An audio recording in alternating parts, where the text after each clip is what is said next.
میرا سوال نماز کے نوافل اعمال کے بارے میں ہے، جیسے رفع یدین بار بار کرنا اور قیام میں ہاتھ باندھنا یا کھولنا۔ ان نوافل کے بارے میں جدید القدر علماء کی کیا رائے رہی ہے؟ کیا یہ نوافل کسی اجماع سے ثابت ہیں؟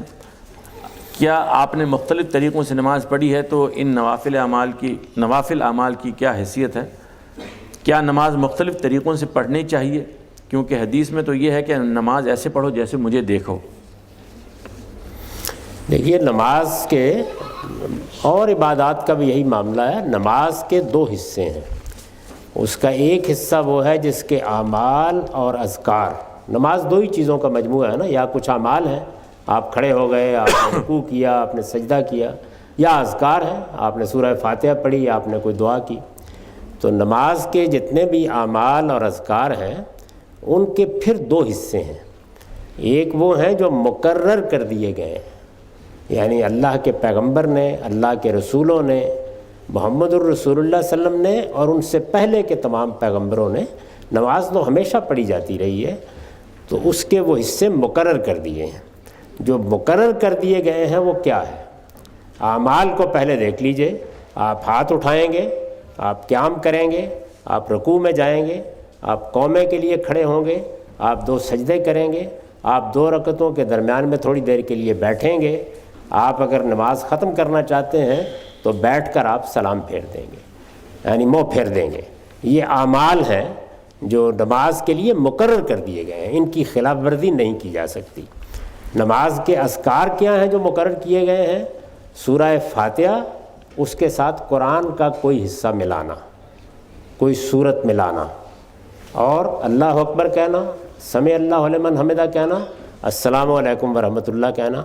یہ مقرر اذکار ہیں نماز کے، ان کے علاوہ کوئی چیز مقرر نہیں کی گئی، یعنی ان اذکار کی اور ان اعمال کی خلاف ورزی نہیں ہو سکتی۔ ان اذکار کو بھی عربی میں ادا کیا جائے گا۔ سورہ فاتحہ وہ قرآن ہے، اس کے ساتھ قرآن کا کوئی حصہ ملانا، یہ ہمیشہ قرآن کی اپنی زبان میں رہے گا۔ سمع اللہ لمن حمدہ، اللہ اکبر، رفع و خفض میں جو آپ جھکتے ہوئے اٹھتے ہوئے کرتے ہیں، یہ ایسے ہی رہے گا۔ یہ مقرر کردہ اذکار ہیں۔ اعمال بھی میں نے بتا دیے۔ اس کے سوا باقی سب چیزیں اختیاری ہیں، رسول اللہ نے لوگوں پر چھوڑ دیا ہے، یعنی اس میں لوگوں کا انتخاب ہے کہ وہ کیا کرتے ہیں۔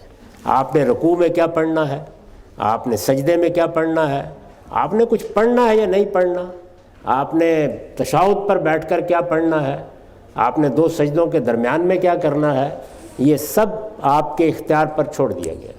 اس میں آپ اردو میں تسبیح کریں، آپ پنجابی میں کریں، آپ انگریزی میں کریں، آپ دعائیں کریں، آپ کوئی چیز پڑھیں، اس کی مکمل اجازت ہے۔ تو اسی بنیاد کے اوپر ظاہر ہے کہ جو اختیاری حصہ ہے اس میں پھر اختلافات بھی ہوتے ہیں۔